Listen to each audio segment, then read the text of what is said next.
देवाधिदेव महादेव का जो चरित्र है, भगवान शंकर का जो संवाद है, उस संवाद में सबसे मूल है कि भगवान शंकर का भोलापन और उनका शीघ्र प्रसन्न हो जाना।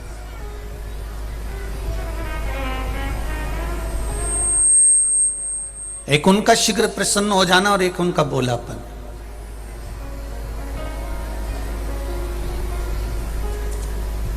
आशुतोष का मतलब ही है कि शीघ्र प्रसन्न होकर वर प्रदान करने वाले। कब बने देवाधिदेव महादेव आशुतोष? किस समय पर भगवान शंकर का यह नाम आशुतोष पड़ गया? वो आशुतोष पढ़ने का समय केवल एक था। एक बार इंद्र और कुबेर ये दोनों भ्रमण करते करते, घूमते घूमते, भ्रमण करते करते, घूमते घूमते पूरे मृत्युलोक में भ्रमण करते करते कैलाश पर पहुंच जाते हैं।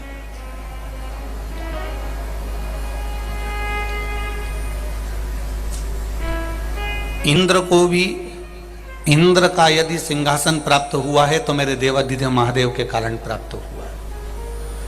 और कुबेर को भी अगर कुबेर की सत्ता प्राप्त हुई है तो वह देवाधिदेव महादेव के कारण प्राप्त हुई है। इन दोनों को कुछ मिला है तो मेरे महादेव के कारण मिला है। ये अलग से इनको कुछ नहीं मिला, जो मिला वो मेरे महादेव से मिला है। जो मिला इनको वो मेरे महादेव से मिला।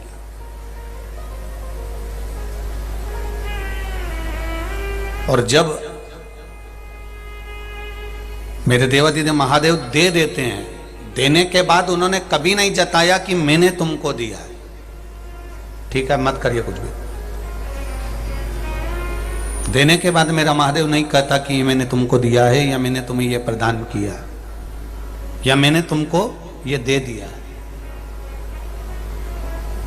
संसार का कोई मनुष्य, जितने लोग आस्था चैनल पर कथा सुन रहे हैं, फेसबुक यूट्यूब पर कथा सुन रहे हैं, जितने लोग इस पंडाल में तीनों डूम के अंदर बैठकर पंडालों में कथा सुन रहे हैं, पंडाल के बाहर खड़े होकर बैठकर कथा सुन रहे हैं, वो स्मरण में रहे आपको इस बात का, ये बात आपके स्मरण में रहे कि दुनिया देती है तो 50 बार कहती है।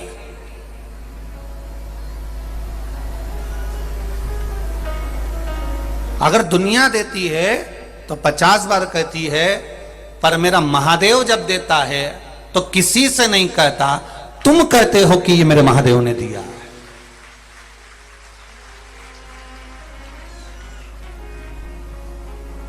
फिर मेरा महादेव जब देता है तो वो नहीं कहता कि मैंने दिया है। फिर आप कहते हो कि मेरी महादेव ने, मैंने पशुपति व्रत करा था, मैंने सोमवार का व्रत करा था, मैंने 16 सोमवार करे थे, मैंने संकट सोमवार करे थे, मैंने ये करा था, मैंने भगवत भजन करा था। फिर आप कहते हो कि ये मेरे महादेव की कृपा से मुझे मिला है, ये मुझे मेरे महादेव ने दिया है,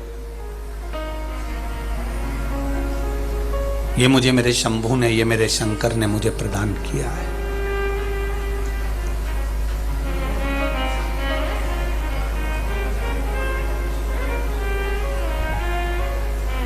एक व्यक्ति थोड़ा सा देता है पर 50 जगह कहता है। बहुत एक सहज सी, बहुत पुरानी कहावत है। एक व्यक्ति अपने ससुराल जा रहा था और ससुराल जाते जाते जाते जाते उसने सोचा अकेला जा रहा हूं, तो वहीं पर एक गांव का, उसने कहा चल मेरे साथ तू ससुराल चल।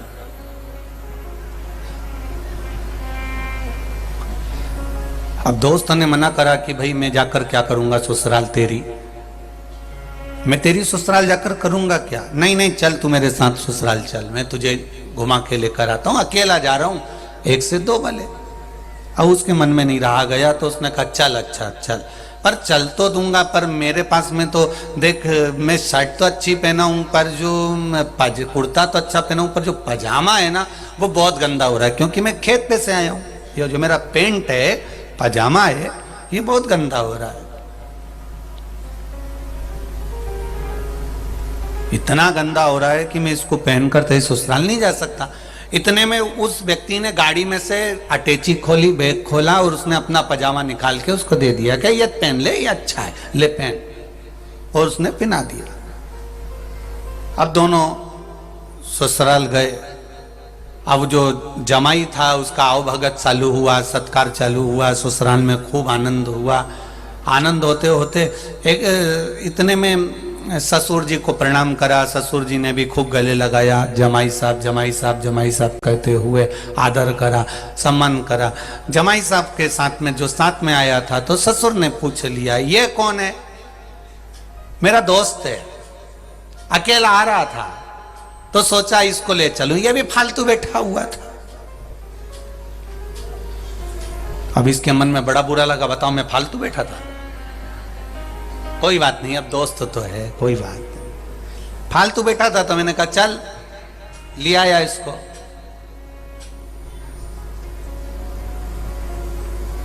कपड़े भी इसके बेकार हो रहे थे, अब ये बोलने की जरूरत है? फिर मैंने कहा तेरा कुर्ता अच्छा लग रहा है। मैंने अटैची खोली, बैग खोला और मेरा अपना पजामा इसको दे दिया। कुर्ता इसका है, जम के बोलो, पजामा मेरा। अब इसको तो काटे खून नहीं। इसने कहा बताओ, मेरी इज्जत गिरा दी ससुराल में। अभी ये दोनों खाना खा के उठे, कमरे में गए। इतने में दोस्त ने दोस्त से कहा, देख तेरे को अच्छे से समझा रहा हूं, मैं पहले ही कह रहा था मैं नहीं जाऊं नहीं जाऊं, तू जबरदस्ती लेके आ गया और ऊपर से तेरे ससुर के सामने कह रहा है कि कुर्ता इसका और पजामा मेरा है। तो शर्म नहीं आ रही कहते में? अगर अब बोला है ना तो मेरे से बुरा कोई नहीं होगा। तो उसने कहा तेरी सौगंध नहीं बोलूंगा मैं, खत्म बात, नहीं खत्म। इतने में मामा जी आ गए। मामा जी बोले कि शाम को हमारे यहाँ भोजन में आना। वो मामा के यहाँ भोजन में शाम को जमाई गया, दोस्त भी गया, दोस्त गया। तो खाना खाते खाते, ये कौन है? मेरा दोस्त है, अकेला आ रहा था तो मैं इसको ले आया। अच्छा अच्छा।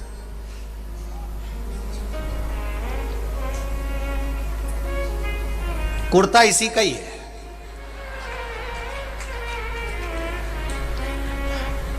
इतने में मामा जी ने पूछ लिया फिर पजामा?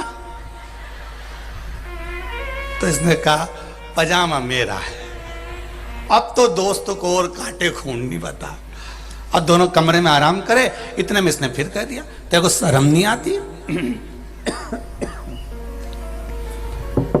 तेरे को शर्म नहीं आ रही? बताओ, गजब कर रहा है तू। फिर तूने कह दिया कि पजामा मेरा है। तो उन्होंने पूछा तो तूने ये क्यों कहा कि कुर्ता इसका है? तो व्यक्ति पूछेगा तो सही कि पजामा किसका।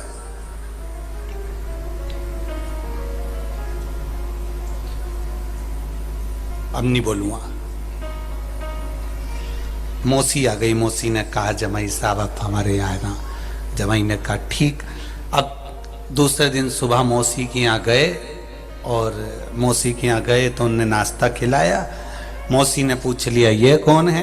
कहा मेरा दोस्त है, अकेला आ रहा था तो मैं इसको उठा के बिठा के गाड़ी में ले आया, पर पजामे का कोई जिक्र नहीं होगा। अब वो पजामा बीच में। शिव पुराण कह रही है एक साधारण सा व्यक्ति अगर देता है तो 50 बार कहता है। साधारण सा व्यक्ति अगर एक कुछ संसार का मनुष्य अगर कुछ देगा तो 50 बार कहेगा, पर मेरा महादेव तुम्हारी दुख की घड़ी में आकर खड़ा होकर क्या दे जाता है? कभी आकर नहीं कहता कि ये मैंने दिया, ये मैंने दिया। वो कभी नहीं कहता, वो कभी कहता ही नहीं है। वो देता है तो संसार के लोग कहते हैं कि ये मुझे महादेव ने दिया है। इंद्र को राजसी ठाट मेरे देवाधिदेव महादेव ने दिया। इंद्र की सत्ता वापिस लाके दे दी। कुबेर का भंडार, कुबेर को खजाना मेरे देवाधिदेव महादेव ने दिया। कुबेर को सत्ता प्रदान कर दी, पर मेरे देवाधिदेव महादेव ने कभी नहीं कहा कि ये मैंने दिया है। पर देने के बाद जब बहुत व्यक्ति को अभिमान आ जाता है, अहंकार आ जाता है, प्राप्त होने के बाद जब व्यक्ति अभिमत्ता में डूब जाता है, अहंकार में डूब जाता है, तब भगवान को भी लगता है कि मैंने दिया, पर इसने अभिमत्ता को संजो कर रख लिया, धन को कम संजोया, अहंकार को ज्यादा संजोया।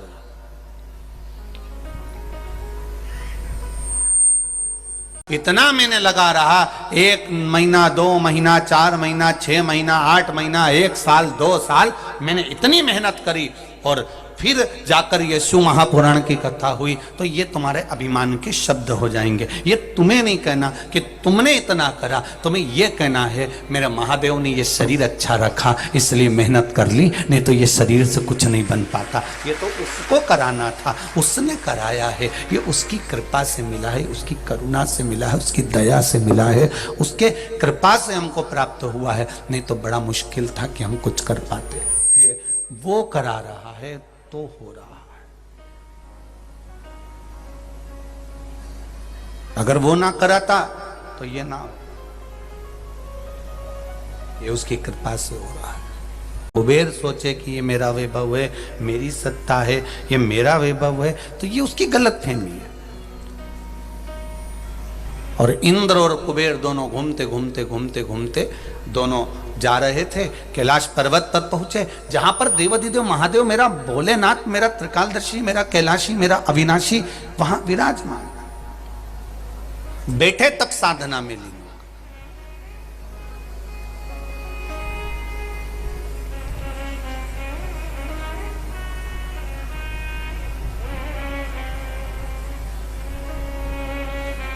भगवान शंकर बैठे हैं आराम से, तब साधना में लीन है, नेत्र बंद हैं, भगवत भजन का आनंद ले रहे हैं। और इतनी देर में बीच रास्ते पर मेरा महादेव जब दिखा और इंद्र और कुबेर निकल कर जा रहे हैं, तो इनके भीतर की जो अभिमत्ता थी, इनके भीतर का जो अहंकार था, वो प्रकट हो गया।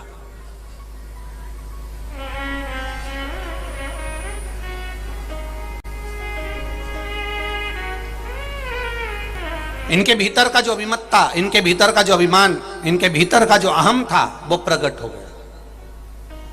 और वो अहंकार जब प्रकट हुआ, वो अहंकार, जरा विचार करिएगा, वो अभिमान अब हिसाब रखेगा वो, अब हिसाब वो देखे। तेरे मंदिर में आना मेरा काम है और मेरी बिगड़ी बनाना तेरा काम है। आगे मर्जी उसकी है कि फिर वो संभाले, वो जाने, उसका काम था।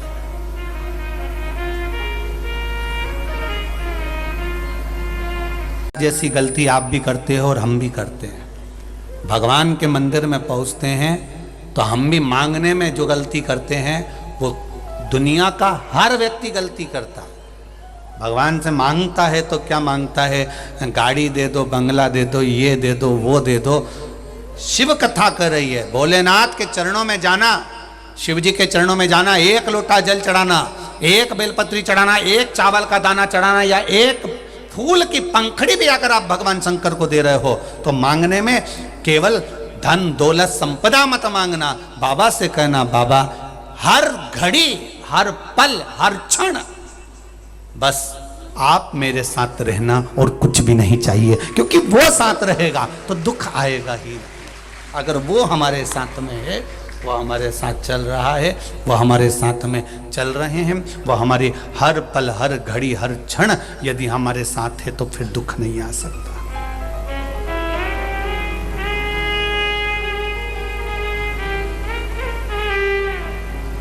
फिर दुख नहीं आएगा। अगर वो साथ चल रहा है, हर पल, हर घड़ी, हर क्षण वो हमारे साथ है, तो फिर दुख कैसे आ सकता है? फिर दुख नहीं आएगा।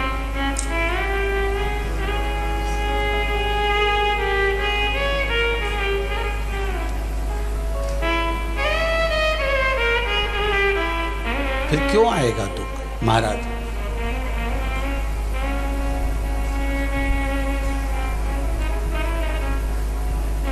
बस उसका भजन, उसका कीर्तन, उसका मंत्र जाप, उसका स्मरण इस मुख से, इस शरीर से होता रहे।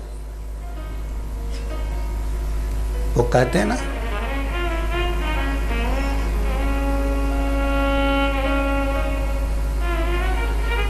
कि बीच मार्ग में भगवान शिव बैठे हैं, तप कर रहे हैं, साधना कर रहे हैं, तप में लीन है। और बीच मार्ग में बैठकर मेरे देवादिदेव महादेव जब तप कर रहे हैं, साधना कर रहे हैं,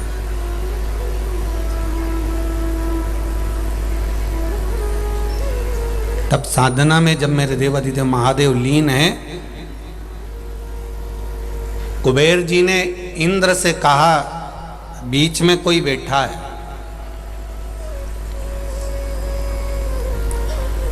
एक मार्ग के चक्कर में, एक रास्ते में बैठने के चक्कर में, जरा विचार करिएगा, पितरों की 3 बेटियों को श्राप लग गया था और उनको पृथ्वी पर आना पड़ा था।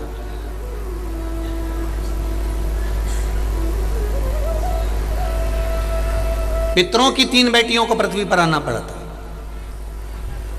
और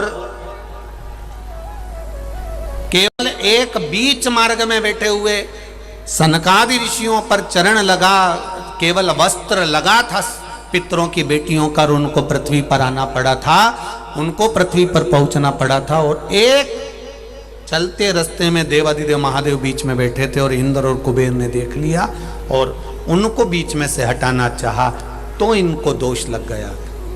हम कई बार कथा में कहते हैं, आज फिर इस कोकड़ी गांव की पावन भूमि पर शंकर भगवान की इस पावन कथा में कहते हैं, फिर कह रहे हैं, जिसको लगे कि मुझे 1 बजे से 4 बजे तक कथा है और मुझे 2 बजे घर जाना है या 3 बजे घर जाना है, तो हम पहले भी कथा में कहते आए, आज फिर कह रहे हैं। और जितने लोग आस्था चैनल पर सुन रहे हैं, जितने फेसबुक यूट्यूब पर सुन रहे हैं, तुम 3 बजे तुम्हें घर जाना है तो तुम्हें सबसे आखिरी में जाकर बैठना चाहिए, जिससे किसी को तुम्हारा पाँव ना लग जाए, तुम्हारा कपड़ा ना लग जाए, तुम्हारा वस्त्र ना लगे। और तुम्हें आना भी देर से, 1 बजे कथा चालू होगी, टीवी पे देख लेगी, फिर आराम से गाड़ी में बैठकर चलोगे, 4 लोगों को इधर लात मारोगे, 4 को उधर लात मारोगे, इतना बड़ा पट्टा टांग कर VIP बनकर आकर लोगों को धक्का मारते हुए बैठोगे, ये श्रेष्ठता नहीं। ऐसी कथा सुनने से ना तो कोई फायदा होता है और ना कोई लाभ मिलता।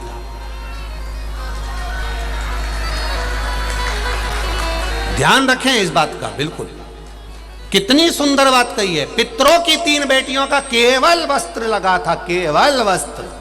सनत कुमार बैठकर कथा सुन रहे थे, सनकादि ऋषि बैठकर तुमरुका जी के मुख से कथा का वाचन हो रहा था शिव पुराण का, और तीनों देवियां चलती चलती उनका कपड़ा केवल सनत कुमार सनकादि ऋषियों से छू गया था। इतने में तो सनत कुमारों ने कहा, हमारे प्रवचन सुनने में, कथा सुनने में तुमने विघ्न डाला है, बीच में से निकल कर जा रहे हो, किसी को तकलीफ दे रहे हो। वो दिल से कथा सुनने के लिए आया है, दिल से 3 घंटा कथा का रसतत्व ग्रहण करने आया है, उसके बीच में से बार बार निकल कर जा रहे हो, तो ये तुमको दोष है, इसको तुम्हें भोगना पड़ेगा, ये तुम्हें भोगना है।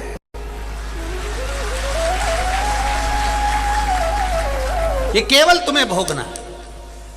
अगर आए हो, 1 बजे कथा चालू हो रही है, तुम इतने आनंद में हो, तो 9 बजे जाकर बैठ जाओ, 10 बजे जाकर बैठ जाओ, और कथा पूरी हो तब तक मेरा आसन नहीं छोड़ूंगी, कथा सुनूंगी। मालूम पड़े इधर से निकल गए, उधर से निकल गए, 4 लोग कथा सुन रहे हैं, किसी को पाँव लग रहा है, कौन के दिल में क्या बैठकर वो कथा सुन रहा है, बाबा से क्यों आया इतनी दूर से, क्यों इतना रुपया खर्च करके यहाँ तक पहुँचा है, कुछ दिल में बाबा से मांगने आया होगा, और उसके भीतर तुम बार बार बार बार जरा सा फिर चल दिए, फिर चल दिए, फिर चल दिए, फिर चल दिए, तो इसमें मेरा बाबा स्वीकार नहीं कर सकता। बहुत सावधानी की जरूरत है शिव महापुराण में। तुम्हें जल्दी जाना है, सबसे आखिरी में बैठो, तुम्हारा कोई काम है तुम पीछे जाकर, बस एक क्षण का मिलना मेरे बाबा से। इनका ना तो घर है, इनका ना कहीं झोपड़ा है, इनका ना कहीं निवास है, इसलिए ये कहीं पर भी बैठकर तप साधना में लग जाते हैं। इंद्र ने आवाज की गर्जना कर कर कहा, हटो यहां से महादेव, महादेव हटिए, थोड़ा सा रास्ता दीजिए, हमको आगे जाना।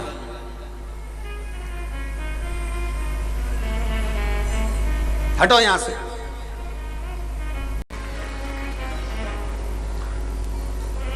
आ गया इंद्र को क्रोध, और क्रोध कभी भी प्रकट हो सकता है। क्रोध का कोई समय नहीं होता प्रकट होने का, क्रोध आ सकता है।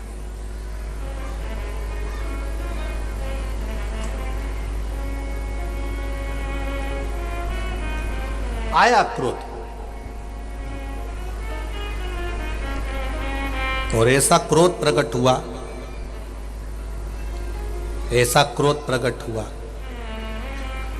इंद्र ने वज्र उठा लिया केवल महादेव को हटाने के लिए। वज्र, वज्र देने वाला भी महादेव है, इंद्र को सिंहासन पर बिठाने वाला भी महादेव है। जब जब असुरों ने आक्रमण करा और इंद्र की सत्ता चली गई, तब मेरे महादेव ने लाकर बार बार दिया है, और आज वो इंद्र महादेव को हटाने के लिए वज्र उठा रहा है। पिता को समझना, माता को समझना, ये दुनिया के बस की बात नहीं है मेरी बहनों। ए मेरी छत्तीसगढ़ की जीजियो और मेरे छत्तीसगढ़ के जी जाओ, अच्छे से सुन लेना। माता पिता को जानना ये बहुत कठिन विषय है।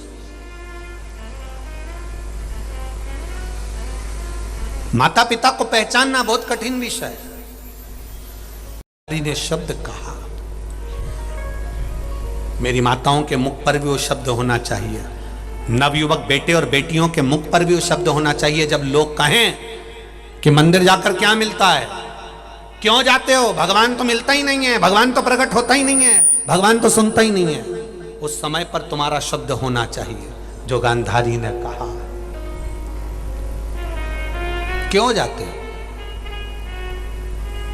गांधारी ने कहा धृतराष्ट्र से, वो मेरी सुने ना सुने, पर उसके दरवाजे तक अगर मैं पहुंच जाती हूं तो मुझे महसूस होता है कि उसने मेरी बात सुन ली है। अब वो कितना सुनता है ये मुझे नहीं मालूम। हम जब शंकर जी के मंदिर में एक लोटा जल चढ़ाते हैं, तब आपको ये महसूस होना चाहिए कि मेरा महादेव मेरी बात सुन रहा है। उनकी शिवरात्रि है कल, रात भर गांधारी को नींद नहीं आई, पलटती रही, बैठती रही, उठती रही। सुबह सुबह दासी का हाथ पकड़ा, कहा बेलपत्र लेकर आओ, मुझे शिव जी को चढ़ाना है। दासी कहती आज बेलपत्र भी नहीं है, ऐसा लगता है कोई बाबा का त्योहार है, इसलिए बेलपत्र। बाबा का त्योहार तो जरूर आज शिवरात्रि होगी जो बेलपत्र नहीं मिल रही है। जरूर शिवरात्रि है इसलिए बेलपत्र नहीं मिल रही है। रानी जी क्या करूं अब मैं, बताओ आप। गांधारी ने कहा 7 वृक्ष की पत्ती तोड़ कर ले आओ। पत्तियां तोड़ी, हाथ पकड़ा, गांधारी शिव जी के मंदिर पर पहुंची। जैसे ही शंकर के मंदिर पर गांधारी चढ़ रही थी, चढ़ते ही गांधारी के हाथ की पत्ती जो थाल में रखी हुई थी, दासी ने हाथ पकड़ा था गांधारी का, एक थाल दूसरी दासी के हाथ में था। गांधारी बस सीढ़ियां चढ़कर शिव मंदिर में, शिवालय में प्रवेश कर रही थी कि गांधारी के पांव में ठोकर लगती है, वो गिर जाती है। गिरने से उसके हाथ से थाली नीचे गिर जाती है। गिरते ही गांधारी ने जमकर पुकारा महादेव। जो गांधारी जमकर पुकारी महादेव, इतनी देर में शिवालय में शंकर प्रकट हो जाते हैं। शिव प्रकट हो गए, शंकर ओ घड़ी सामने प्रकट हो गया, सम्मुख में प्रकट हो गया। उसको दिख नहीं रहा, पट्टी बंधी हुई है। उसको केवल एक ललक है महादेव को पाने की, इसलिए वो आई है। आज बेलपत्र भी नहीं था, केवल पत्ती थाली में रखी थी, केवल पत्ती। कितना सरल, इसको कहते हैं आशुतोष। थाली पूजन के गिर गई, सामान गिर गया, केवल दिल से पुकार लिया तो भी मेरा आशुतोष भगवान शंकर प्रकट हो गया। ये दिल की डोर है, तो भी प्रकट हो गया। मेरे नवयुवक बेटा बेटियों से निवेदन है, जिस समय तुम कंपटीशन एग्जाम देने जाओ, जिस समय तुम परीक्षा देने जाओ, जिस समय तुम पूरी मेहनत कर रहे हो और मेहनत के साथ फल नहीं मिल रहा, उस समय पर मेरे महादेव को दिल से पुकारना।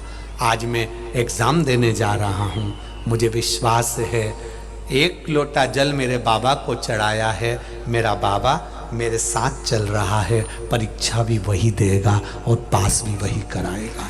ये उसका ना दे, क्या ना दे। बैठे हो आप कथा में, जो टीवी के सामने लाखों लोग सुन रहे हैं, करोड़ों लोग सुन रहे हैं, मोबाइल पर लाखों लाखों लोग कथा सुन रहे हैं, लाखों लोग मोबाइल पर कथा सुन रहे हैं। ऐसे नवयुवक बेटा बेटियों को, माताओं को, बुजुर्गों को, श्रोताओं को धन्यवाद दूंगा। दिल से सुनना, दिल से कहना। 2023 के प्रथम की यीशु महापुराण की कथा 2 जनवरी से सुन रही हूँ। मेरा वर्ष तेरे चरणों में निकले और मेरा जीवन आनंद में निकले। यही करो भजन उसका। ये आप लोग इतने, ये नवयुवक बेटे बेटियां आए हैं, बच्चे लोग आए हैं, नवयुवक लड़के लोग आए हैं, नवयुवक बेटियां आई हैं, बहुएं आई हैं, बुजुर्ग माताएं आई हैं, भाई लोग आए हैं। आप लोग चिंता ना करना। कोई पूछे तुमसे कि महादेव क्या देते हैं, तो कह देना ये तो बाद में मालूम पड़ेगा क्या देते हैं, और नहीं भी देगा ना वो तो इतना बहुत है कि मैं 3 घंटे कथा में बैठ गया तो मेरे मुंह से झूठ तो नहीं निकला, पाप तो नहीं हुआ, कपट तो नहीं हुआ, छल तो नहीं हुआ, बेईमानी तो नहीं हुई। 3 घंटे अगर मैं कथा में बैठ गया, मैंने पाप तो नहीं किया ना, छल तो नहीं किया ना, बेईमानी तो नहीं करी ना। 3 घंटे अगर कहीं बैठता तो 2-4 बार तो झूठ बोल लेता, 2-4 बार पाप कर लेता, 2-4 बार कपट कर लेता, 2-4 बार बेईमानी कर लेता। पर 3 घंटे तो कुछ नहीं करा, बैठा रहा, कथा सुनता रहा, सियोर वाला महाराज बोलता रहा, अपन सुनते। कैसे भी सुनी तो